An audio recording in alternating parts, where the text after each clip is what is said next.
What's good with YouTube? You already know, Big Flacco with the convict's perspective, and I'm gonna smash, dash, slide on through with a whole lot of energy, man. So please hit the like, subscribe, comment, do all those things to help support this channel, and hit that bell notification for future fire content. As you can tell by the title and thumbnail, we're going old school, way back.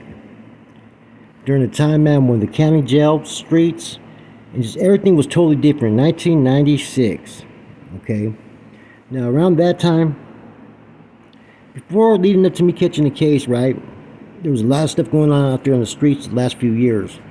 We had a rival hood called Varrios, okay, that claimed Sanjo, but most of the people that were in it were originally from Milpitas or, were born in San Jose but moved to Milpitas at a young age. And a lot of the dudes used to kick it with some of my older homeboys. And, they were more my age. One thing led to another. A lot of the homeboys thought that they were going to represent the second generation of VML. They started the hood Machingon, and from there, it was just funk. Okay? Now, this is like during the time era when I was going off the hook out there in the streets. I catch my drive-by shooting when I was out on bail for a battery. When I get to the county jail, I'm placed in the snake pits, which is one of the oldest fucking parts of the jail back then, man. I mean, you don't have even showers in your pod. They have, on one side they have small pods that are like, I think 4 or 6 man pods, right? The other side, I think you have 12 man. I was on the 12 man. The last cell all the way to the right, which they called 213. 1996 was a little bit different in the county jail, right? A lot of homeboys in Santa Clara County. Okay, the expectations when you got to prison for a homeboy that was out of Santa Clara County were high. But while you were there in the county jail, it was a little bit different. They only gave schooling to those that they felt needed it or were on their way to prison. Other than that, you had a lot of individuals that were either just regular homeboys or playing politics. Homies would stay up all night, getting loud. Sometimes they'd do a little dope if there was dope, and all the shit that back then was common in prison and jails was, the politics were a little bit less. People just knew how to act, and they acted in accordance. Okay? Now, in that pod, man, or whatever you want to call it, right, cell, we had some straight knuckleheads and some straight old school hitters as well. So, we had a dude named Smokey from the south side who was one that was telling stories about YA back in the 80s, right? He had done prison time, but he still had a YA mentality. Now, every time a bicep came up in there that looked a little suspect, we were checking them, making them show their tattoos and whatnot. If they even had 3 dots, they were getting taken off on. There were several times that we had them in there where they got fucking smashed out. You know what I'm saying? They started to label our fucking cell like the troublemaker cell. Like I said, we were away from them, all the way the last cell to the right. We had myself, Capone from fucking Hoffman, Malo Lance from fucking OSP, from Gilas. Lokes was there from fucking VSA for a minute. A lot of homeboys came through there, you know what I mean? We had got off with the Africanos in there. Several times there was fights. I got in several fights up in there. The first person I actually got in a fight was with an individual named Isidro Lopez, Sapo from Watsonville, WVN. And that was because Smokey was tripping off him because he was kicking it with the Asians and not acknowledging the homeboys. So he wanted to see what was up. So he said that fucking Sapo had called me about Voso. And this was when I was waking up going to chow. As soon as I heard it, I took flight on Sapo. Now in the other cells, you had people like Ralph Camacho, Dion Ortega, Johnny Martinez. A lot of homeboys, and there was no really, like I said, household policies. If there was anything questionable about your paperwork, then they would ask to look at it. Other than that, there was not even a shot caller on that fucking unit. And I'm not gonna lie, man, we were kind of off the hook in there. We were bullies a little bit.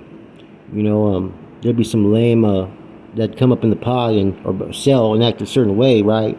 We do some fucking twisted shit, man. Like,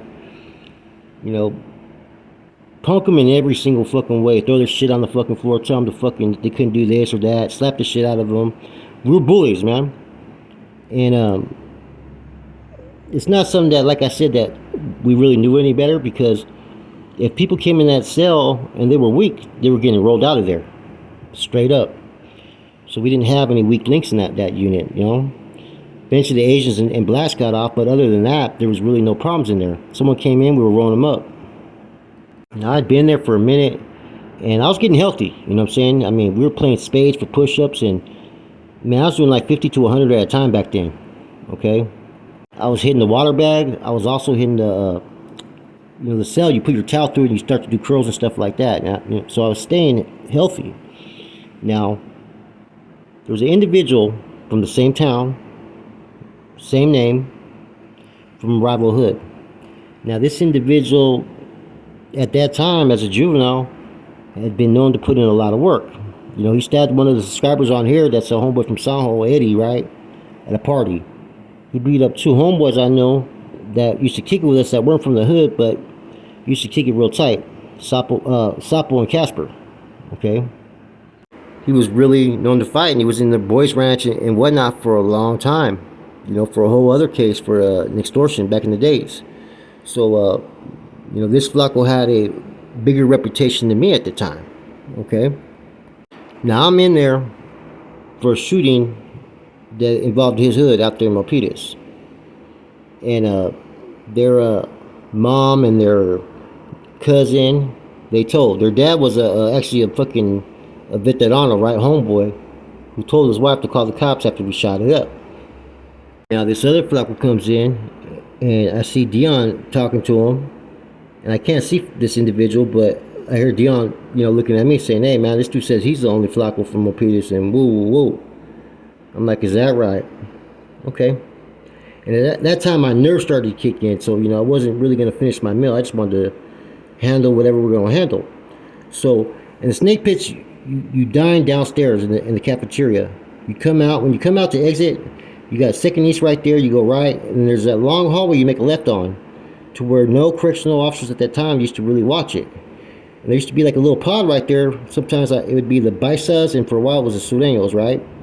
So I ended up waiting right there with Johnny. Okay, he says, "You're gonna have to handle this." I go, "All right, got it." Now prior to all this, I just did 15 months in the juvenile hall and boys ranch, right, where, you know, it was a trying experience because I'm from a small town, from a hood that, you know, really didn't like other homeboys, and there was nothing but homeboys from San Jose, and a lot of the big Varrios at times would try to set trip towards me, okay? So during that 15 months, I had to earn my respect, and I earned it, you know what I'm saying?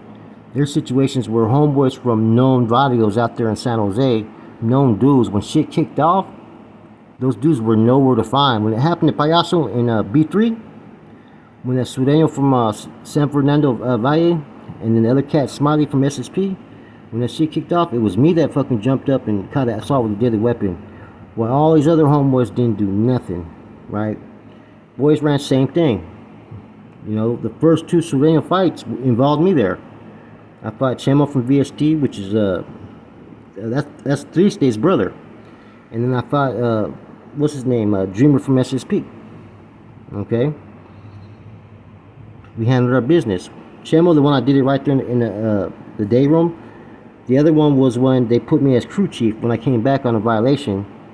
Me and Dreamer from SSP were put on as crew chiefs, and the new counselor, which was an African dude named Mr. Mensah, did not know I was a northerner and he was a southerner. So we chunked him up there in the tool room. That was juvenile. Now this was the county jail. And the county jail was the same thing. You know, Sanho was pretty much the main fucking car that was in that county jail. And they kind of thought they were better than other cities and whatnot, man. But I got along with a lot of dudes, and I proved my way once again. So now we finally had someone who called me out. So as I'm waiting there, here comes fucking Flaco from Maschingon, right?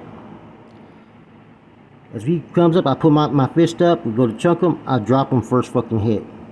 Then I give him a chance to get up, I drop his ass again, second hit. Gets up again, I fucking just grab him, snatch him up, and I just start letting into him. And at the end, I kicked him and he dropped, and I fucking yelled out, "Vadu Milpas Locals," like he was talking shit. Like, "Big Flaco. Woo woo woo." And by then, the guards had came, and I just fucking just pretty much just smashed on this dude, man. Dropped him 3 times. He didn't hit me not once. Now the individual everybody talked about that had hands, that could fight, that was walking around with a machine gun attitude, right? I had just put hands on him fucking viciously. Now I think they put him in the cell across from me, fucking, and they put me in the shower. Now, at that time, I was slowly starting to learn that, hey, homeboys ain't supposed to fucking set trip, and I was getting a little rundown of everything, right? So, like, I wasn't trying to set trip anymore. I was trying to be about unity and security and all that, but I'm not gonna let you disrespect me, right? So here he comes, Flacco, and I won't ever forget this. I go, hey, we don't gotta fight each other, ese? He goes, yeah, we do. Now, about a month or two later, I heard from a couple individuals that were in Elmwood with him. He had told the homeboys there, because he was all lumped up, black eye, everything, that he had got jumped by some blacks when he was in the old jail. Now, remember they put me in Second East from there, right? Which was fucking better. They had showers and everything in there. Bigger fucking pod. And I was in the 241, I think it was, or 243, right across from the chow hall, right where you enter. And I remember the homeboys used to come by and just fucking, do fist bumps and send us saludos and all that stuff, And like I said, things in my life as a gang member changed on a lot of fronts over a couple incidents. One being when I was in juvenile hall, like I said, catching that assault with a deadly weapon on a inmate in juvenile hall, catching those one-on-one fights when nobody else was fighting the Southsiders at the James Boyce Ranch, right? And just always standing up for myself, I came out with a whole another attitude, man, and I was riding fucking hard, right?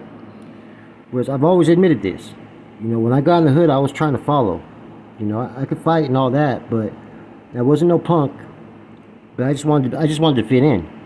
I hadn't found myself yet as far as in that lifestyle. So I wasn't really looked at as someone that was, a hitter or anything like that, just as another manpower that was ready to go. And it wasn't even my priority.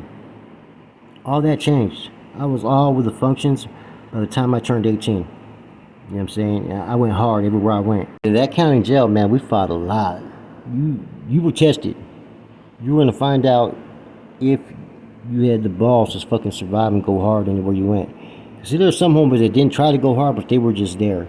But if you wanted to involve yourself in something, you had to be ready to fucking go. And that's the truth of it, man. So like the title says, right? Same name, same city, but from rival hoods. That's what that whole situation was about, man.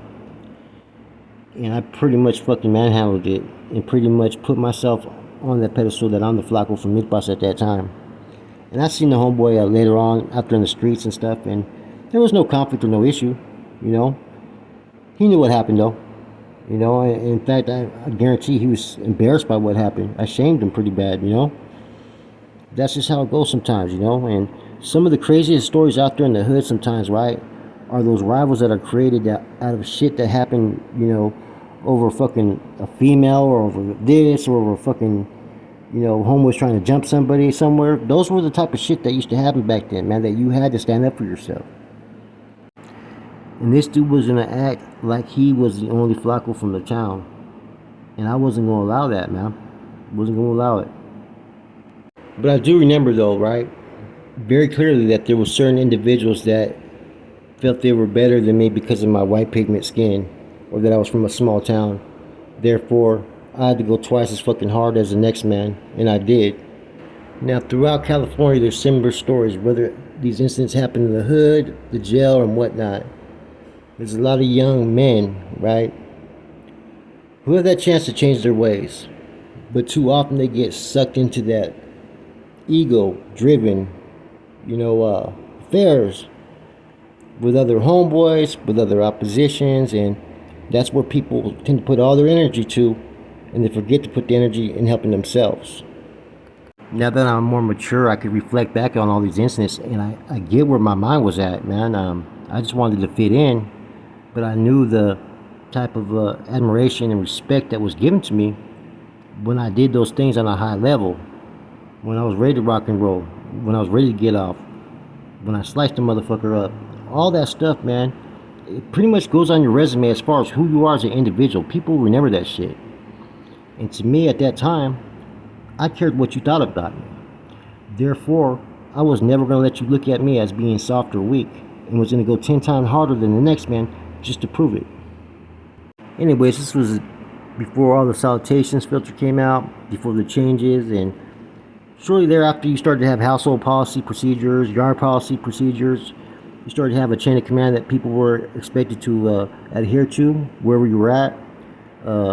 New arrival questionnaire.